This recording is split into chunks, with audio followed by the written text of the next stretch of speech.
Hello guys, स्वागत है आपका मेरे YouTube चैनल VCC पर। आज हम करने जा रहे हैं 10th क्लास का चैप्टर 1, राइट, जिसका नाम है रियल नंबर्स। तो पहला जो क्वेश्चन है इसका रियल नंबर्स का, वो है express each number as a product of its prime factor. दिया हुआ है 140, इसको प्राइम फैक्टर के रूप में फैक्टराइज करना है। Prime number as you know very well, prime number क्या होते हैं? वो नंबर जो किसी और से डिवाइड नहीं होते। सिंपल लैंग्वेज में अगर हम बात करें तो ऐसे नंबर जो किसी और से डिवाइड नहीं होते, लाइक दैट 2 किसी से डिवाइड नहीं होता, 3 किसी से डिवाइड नहीं होता, 5 किसी से डिवाइड नहीं होता, 7 किसी से डिवाइड नहीं होता। तो ये प्राइम नंबर्स हैं। 1 को प्राइम में क्यों नहीं लिया जाता? Because prime as a universal factor, एक सभी के फैक्टर में आता है, इसलिए 1 को प्राइम फैक्टर अज्यूम नहीं किया जाता है। तो सबसे छोटा प्राइम फैक्टर कौन सा है? 2। और 2 ही ऐसा नंबर है जो इवन भी और प्राइम भी है। 2 ही एक ऐसा नंबर है जो इवन भी है, प्राइम भी है। इस चीज को थोड़ा याद रखिएगा, ध्यान रखिएगा, क्वेश्चन पूछ लेता है एग्जाम में, ठीक है ना। फिलहाल 140 है, आपको पहले इसका ट्री डायग्राम बना लेते हैं। 140 2 से डिवाइड होता है, पता ही होगा आप सभी को। जब 2 से डिवाइड करेंगे तो कितना आएगा? 70। कितना आएगा? 70। फिर 70 को 2 से करेंगे तो कितना आएगा? 35। अब 35 तो 2 से होगा नहीं। आपको याद होगा डिविजिबिलिटी के रूल्स होते हैं कुछ, उसके अकॉर्डिंग हम लोग कर सकते हैं। ये 5 से जाएगा, 5 × 7। ये प्राइम हो गया, ये प्राइम हो गया, प्राइम हो गया, प्राइम हो गया, सारे प्राइम पे एंड हो गए। तो यहां से हमें इसके फैक्टर मिल गया क्या? 2 कितने बार है? 2⁻²। 5 कितनी बार है? 1 टाइम। 7 1 टाइम। तो दैट इज योर आंसर। ये हो गया इसके प्राइम फैक्टर। इसे बोलते हैं ट्री डायग्राम। इन्हें ट्री डायग्राम से हमने इसके फैक्टर किए और इसी को रिप्रेजेंट कर दिया लाइक दिस। ऐसे ही जो नेक्स्ट क्वेश्चन है, सेकंड पार्ट, वो है 156। नाउ 156 लास्ट में अगर 2 0 0 2 4 6 8 आ रहा है तो समझ जाना 2 से ही करना है आपको इसे। तो 2 से करेंगे तो कितना आएगा? इसको डिवाइड कर लेते हैं रफली। 2 7 जा 14, 2 8 जा 16, राइट। फिर लास्ट में 8 आ रहा है, ये भी 2 से जाएगा। 2 3 जा 6, 2 9 जा 8। 39 है, ये 3 से जाएगा। किससे जाएगा? ये 3 से जाएगा। 3 का रूल याद होगा, इसका टोटल 3 का क्या आना चाहिए? इसका टोटल क्या आना चाहिए? 3 का मल्टीपल। 3 और 9 12, 12 क्या है? 3 का मल्टीपल, राइट। तो ये 3 से डिवाइड हो जाएगा। ये आ गया 12। अब 12 का क्या होगा? 2 × 6। 6 का क्या होगा? 2 × 3, राइट। हंसी 13। ओहो, very good, very good, very good, good. I admit my mistakes. हो जाती है गलतियां, कोई दिक्कत नहीं है, बट इट इज गुड, आपने गलती पकड़ ली। अभी 13 जो खुद प्राइम नंबर है, तो यहाँ प्राइम नंबर पे एंड हो गया। 2 2 3 13 हो गया। तो आपका आंसर आ गया 2⁻², 3⁻1, 13⁻1। That is your prime factor. Now question number third part, 3825। 3825, right. करते से 3825, लास्ट में क्या रहा? 5। इसके लास्ट में 0 या 5 आता है, 5 से हो जाता है डिवाइड। तो लिखेंगे 5 इंटू में 5 से डिवाइड करके लिख दीजिए। 5 7 जा 35, 3 2 5 6 जा 30, 5 5 जा 25। इसको अगेन 5 से करेंगे। 5 1 जा 5, 2 26, 5 5 जा 25, 5 3 जा 15। अब इसका टोटल जो आ रहा है 5 3 8 9 9 आ रहा है, 3 से हो जाएगा। 3 5 जा 15, ये भी 3 से हो जाएगा 70। तो सारे प्राइम नंबर्स आ गए। तो 5 2 टाइम्स है, 3 2 टाइम्स है, 17 1 टाइम है। That is your answer. Now fourth part 5005। अब इस वाले क्वेश्चन में बच्चे काफी गलती करते हैं, फैक्टर करने में बड़ी गलती करते हैं, ठीक है। तो आपको गलती नहीं करनी है, सेम वही टी डायग्राम से करते हैं हम लोग। 5 से किया 1001। अब ये 1001 कैसे जाएगा? यहाँ थोड़ी सी दुविधा आ जाती है, राइट। तो आई थिंक तो 7 से जाना चाहिए। 7 1 जा 7 3 0, या जा रहा है 7 से। 7 1 जा 7 3 0, 7 4 जा 28, 7 3 जा 20। अब 143 आइडिया मिल जा रहा है, 13 से जाएगा। 13 1 जा 13, 13 1 जा 30। तो इसके फैक्टर क्या आ गए? 5 1 time, 7 1 time, 13 1 time, 11 1 time. Clear हो रहा है बच्चा? लास्ट क्वेश्चन है, ओके, क्वेश्चन नंबर फर्स्ट का 5th पार्ट। अच्छा सवाल है ये भी अच्छा सवाल है, ये भी अच्छा सवाल है। करना क्या है? 7 4 2 9 फैक्टर करने हैं। इसके फैक्टर ढूंढना थोड़ा मुश्किल हो जाता है, तो थोड़ा सा माइंड में रखिएगा। ये 2 से जाएगा नहीं, 3 से जाएगा नहीं, 5 से जाएगा नहीं, 7 से करके देखो, 7 से भी नहीं होगा, 11 से नहीं जा रहा, 13 से नहीं जा रहा, 17 से जा सकता है शायद, 17, 68, 8, 2, 68, 19 से जा रहा है फिलहाल तो, 19 से जा रहा है, 90 से आएगा कितना आएगा, 7429 को 90 से डिवाइड करें कितना आएगा, 391, 391, राइट। अब 391 किससे जाएगा, ये भी सोचने वाली बात, ये आपका जाएगा 17 से, 17 2 24 और 34 सॉरी और 7 3 51। अब तीनों ही प्राइम नंबर आ गए, तो उसका आंसर आ गया 19, 17, 23, राइट, दैट्स योर आंसर। ये हो गया आपका फर्स्ट पार्ट। आते हैं सेकंड पार्ट पे। Question number 2, find the HCF and LCM of the following pairs of integers. ये इंटीजर्स दिए गए, हमें इसके एचसीएफ और एलसीएम फाइंड आउट करने हैं, इसके साथ वेरीफाई करना है कि आंसर सही है गलत है, ठीक है। तो 26 इसके फैक्टर करेंगे तो आएगा 2 and 13, राइट। आता होगा फैक्टर करना सभी को, ये फैक्टर कर लिया, लिख दिया। सिमिलरली 91 के फैक्टर करेंगे, 7 1 7, 7 3 21, 13, तो 91 के फैक्टर आ गए 7 into 13। एचसीएफ निकालना है, एचसीएफ पता ही होगा आप सभी को, एचसीएफ होता है हाईएस्ट कॉमन फैक्टर। इसमें क्या होता है कि जिसका भी एचसीएफ निकालना है आपको उसको ब्रैकेट में लिखना है, और एचसीएफ हाईएस्ट कॉमन फैक्टर, जो कॉमन फैक्टर हैं ये रहे कॉमन, इनको लेके चलना है।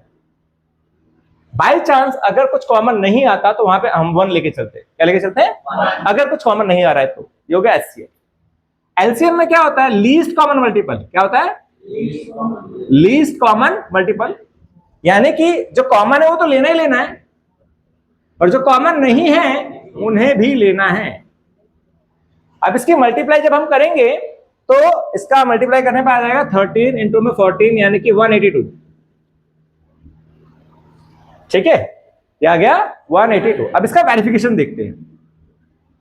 वेरिफिकेशन के लिए एक फॉर्मूला बनाया गया है, क्या? HCF into LCM is equal to PX into GX. यानी आपका जो भी दो नंबर है, जो भी दो नंबर के लिए एप्लीकेबल है, ये 3 नंबर के लिए एप्लीकेबल नहीं है, सिर्फ 2 नंबर्स के लिए एप्लीकेबल है वेरिफिकेशन। जो एचसीएफ निकला 2 नंबर का उसे लिखिए, जो एलसीएम है उसको लिखिए। ये पीएक्स और जीएक्स वो 2 नंबर है जिसका आपने एचसीएफ और एलसीएम निकाला है। पीएक्स जीएक्स उसको रिप्रेजेंट करते हैं जिन नंबरों का आपने एचसीएफ और एलसीएम निकाला है। एचसीएफ कितना निकला आपका? 13। एलसीएम कितना है? 182।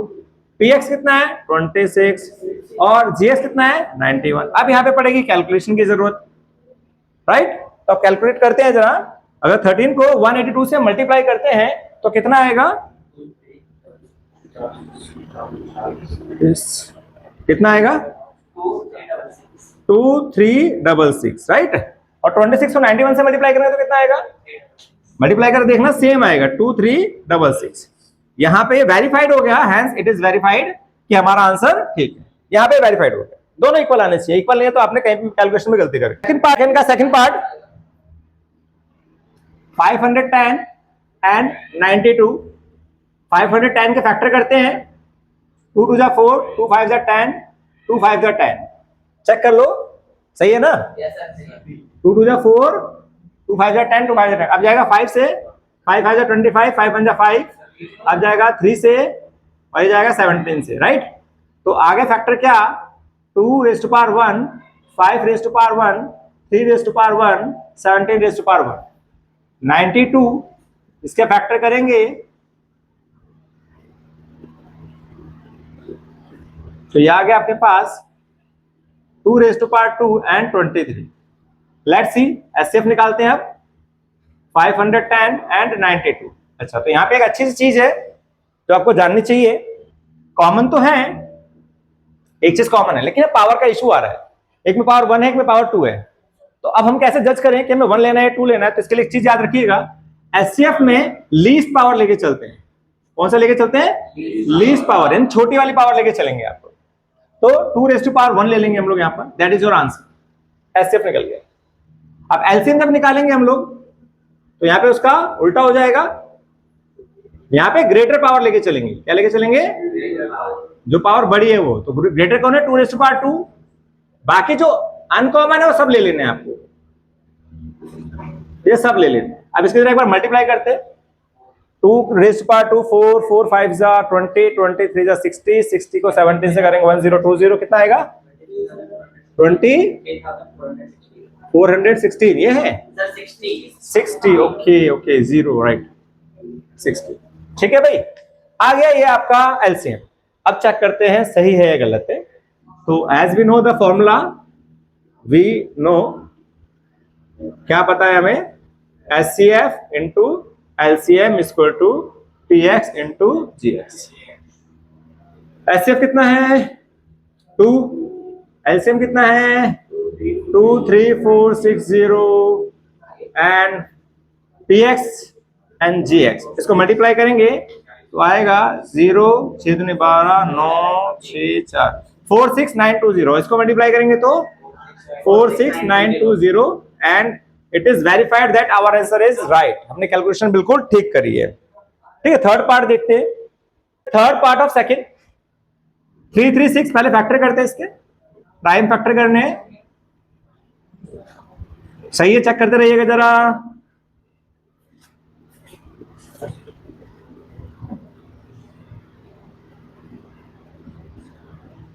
क्लियर है, ये फैक्टर है तो 336 के फैक्टर आ गए 1 2 3 4 2 raise to power 4 into 3 raise to power 1 into 7 raise to power 1। अब 54 को देख लेते हैं। 54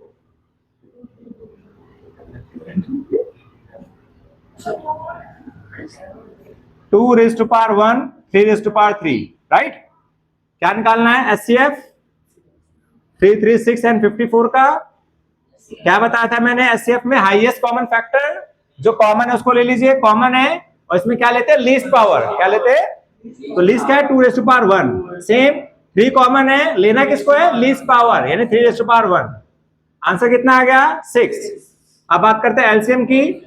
सिमिलरली एलसीएम करना है आपको, जो कॉमन है वो तो लेना ही है लेकिन उसमें कौन सा लेना है ग्रेटर पावर। उसमें ग्रेटर पावर क्या है 2 रेज़ टू पावर 4, इसमें ग्रेटर पावर क्या है 3 रेज़ टू पावर 3। 7 कॉमन नहीं है उसको ले लिया। अब इसको मल्टीप्लाई करते कितना आएगा 3024। पक्का, चलो वेरिफिकेशन करते हैं इसकी। Verification HCF into LCM is equal to PX into GX. PX और जीएक्स किसको रिप्रेजेंट करते हैं, गिवन नंबर्स को। किसको रिप्रेजेंट करते हैं, एचसीएफ कितना है 6, एलसीएम कितना है 3024 राइट। पीएक्स कितना है 336, जीएक्स कितना है 54। मल्टीप्लाई करो कितना आता है इसको,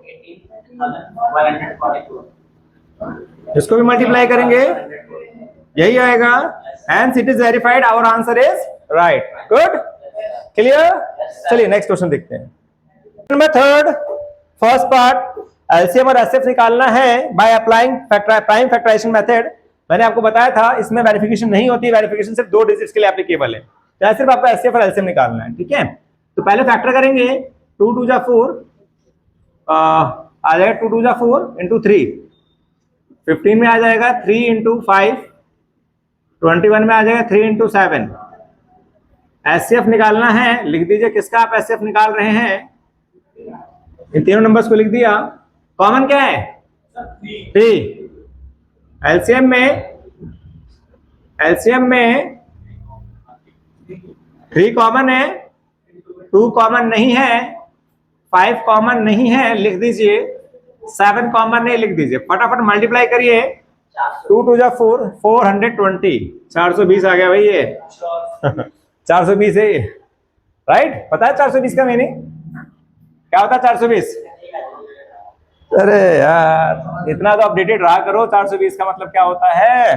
420 नंबर होता है 420 का नंबर होता है। 420 चोर को कहा जाता है।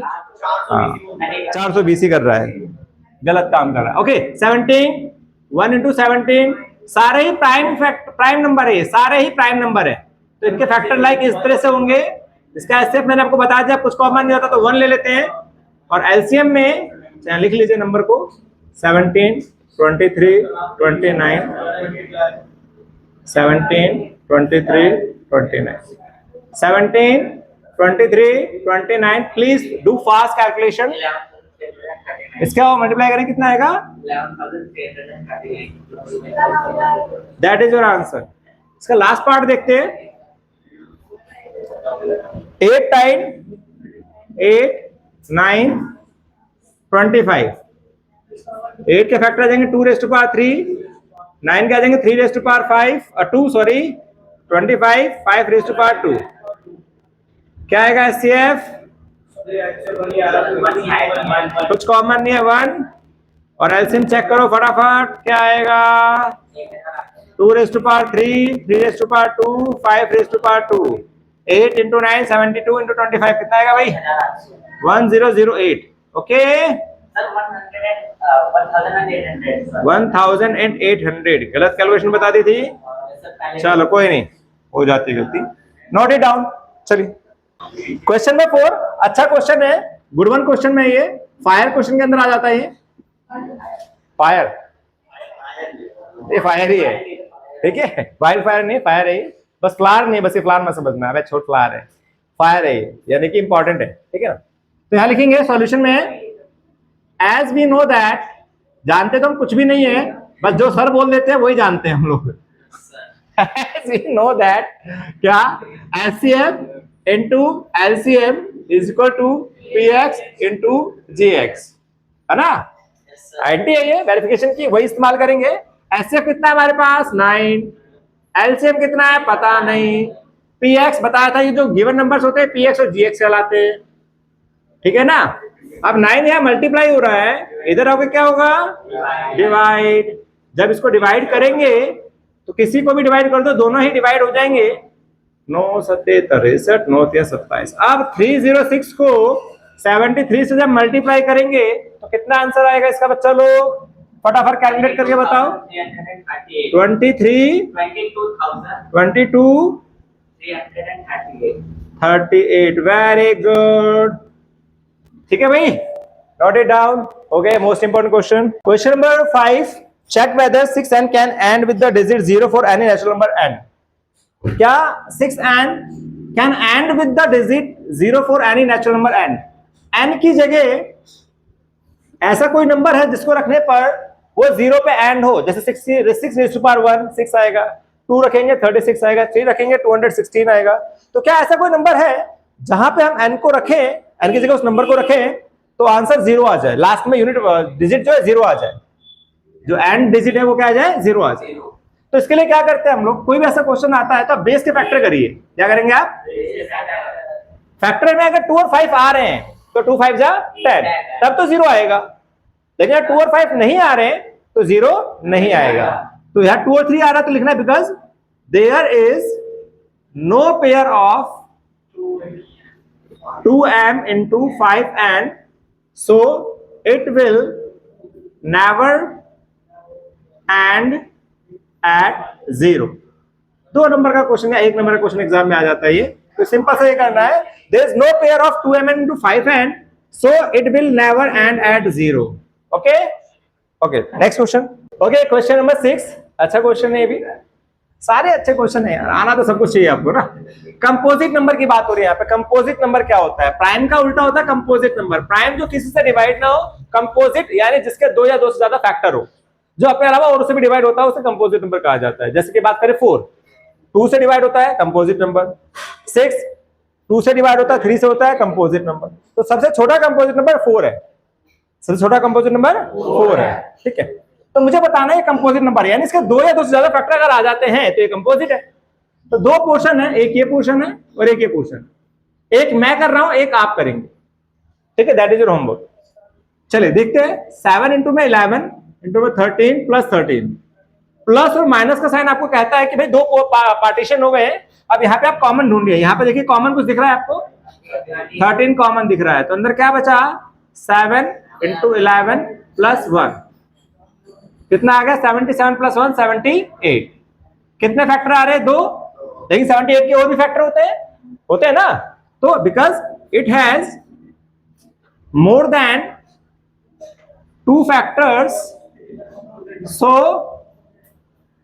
it is कंपोजिट नंबर, भाज्य संख्या बोलते हैं हिंदी में इसको, ठीक है ना भाई, क्योंकि इसके दो से ज्यादा गुणनखंड है इसलिए ये भाज्य संख्या है, ठीक है। बस इतना सा क्वेश्चन था ये। नेक्स्ट क्वेश्चन देखते हैं, last question number 7, last question of 1.1 का लास्ट क्वेश्चन है। इसमें क्या कहता है कि एक सर्कुलर पाथ है, फील्ड है, एक सर्कुलर फील्ड है, दो जने हैं यहां पर, एक है सोनिया और एक है रवि।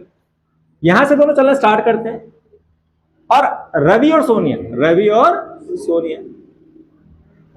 सोनिया जो है इस राउंड को कंप्लीट करने में 18 मिनट लेती है, इस पूरे को कंप्लीट करने में 18 मिनट लेती है। रवि इसको पूरा कंप्लीट करने में 12 मिनट लेता है। सोनिया लेती है 18 मिनट, रवि लेता है 12 मिनट। अब आपको बताना है कि अगर दोनों एक साथ दौड़ते हैं तो दोबारा कितने समय बाद मिलेंगे। अब ऐसा कोई भी क्वेश्चन आ जाए, चाहे वो सर्कल में हो, चाहे वो रेक्टेंगल में हो, चाहे वो स्क्वायर में हो, कि भाई एक पॉइंट से 2 या 3 जितने भी जने दौड़ रहे हैं और सब इतना इतना टाइम ले रहे हैं कंप्लीट करने में, दोबारा कब मिलेंगे, इस टाइप का कोई भी क्वेश्चन आता है तो आप याद रखिएगा आप उसमें एलसीएम निकालोगे। इसका रीजन क्या है? इसका रीजन ये होता है क्योंकि देखो ये दोनों, ये एक रवि 12 मिनट ले रहा है और सोनिया 18 मिनट ले रही है, तो ऑब्वियसली 12 मिनट से पहले तो मिल नहीं सकते। तो जो हमारा एचसीएफ होता है वो गिवन नंबर से छोटा नंबर होता है। एचसीएफ जो होता है वो गिवन नंबर से छोटा नंबर होता है, ये छोटे नंबर के बराबर होगा, इनसे बड़ा नहीं होगा एचसीएफ। तो सीधी सी बात है 12 से पहले तो मिलेंगे नहीं। और जो एलसीएम होता है वो दिए गए नंबर से बड़ा होता है, या तो दिए गए नंबर बड़े वाले के बराबर होगा या बड़े नंबर से बड़ा होगा, छोटा नहीं होगा। तो ऑब्वियसली 12 और 18 के बाद ही मिलेंगे, 12 और 18 के बाद ही मिलेंगे। तो यहां से हम लॉजिक लगा लेते हैं कि एचसीएफ निकालना है कि एलसीएम निकालना है। आई रिपीट अगेन, एचसीएफ क्या होता है? गिवन नंबर से छोटा नंबर। एचसीएफ क्या होता है? गिवन नंबर से छोटा नंबर। तो यहाँ पे छोटा नंबर 12 है तो इसका आंसर 12 से नीचे ही आएगा, या तो 12 आएगा या 12 से नीचे आएगा। तो ये तो क्लियर है कि भाई 12 मिनट से पहले तो मिलेंगे नहीं, क्योंकि सोनिया 18 मिनट ले रही है, 12 मिनट ले रही है, दूसरा राउंड स्टार्ट हो जाएगा तब जाके कहीं मिलेंगे, राइट। तो कभी भी ऐसा क्वेश्चन आए कि हमें पता लग रहा है कि 12 मिनट से पहले नहीं मिलेंगे, तो वहां पे एचसीएफ तो निकलेगा नहीं। ऑब्वियसली 18 मिनट से ऊपर, 18 मिनट के बाद ही मिलेंगे ये। तो दिए गए नंबरों से जब बड़ा नंबर निकालना होता है तो हम एलसीएम निकालते हैं। क्या निकालते हैं? एलसीएम। तो निकाल देंगे एलसीएम ऑफ 12 एंड 18। क्या आ जाएगा एलसीएम? सिंपल निकाल लो, या तो 12 का फैक्टर कर लीजिए, 2 2 जा 4, 4 3 जा 12, 18, 3 3 जा 9, 9 2 जा 18। तो एलसीएम क्या आ गया? कॉमन में कौन है? ये ग्रेटर पावर, इसमें ये ग्रेटर पावर 4 × 9 यानी कि 36 मिनट पर दोनों जाके मिलेंगे। क्या मिलेंगे? 36 मिनट में मिलेंगे। इसका मतलब क्या हुआ कि सोनिया जब तीसरा राउंड पूरा करेगी, कितना राउंड? तीसरा नहीं, दूसरा सोनिया का दूसरा राउंड होगा और रवि का तीसरा राउंड होगा, तब जाके वो मिलेंगे। चलिए, thank you so much, note it down.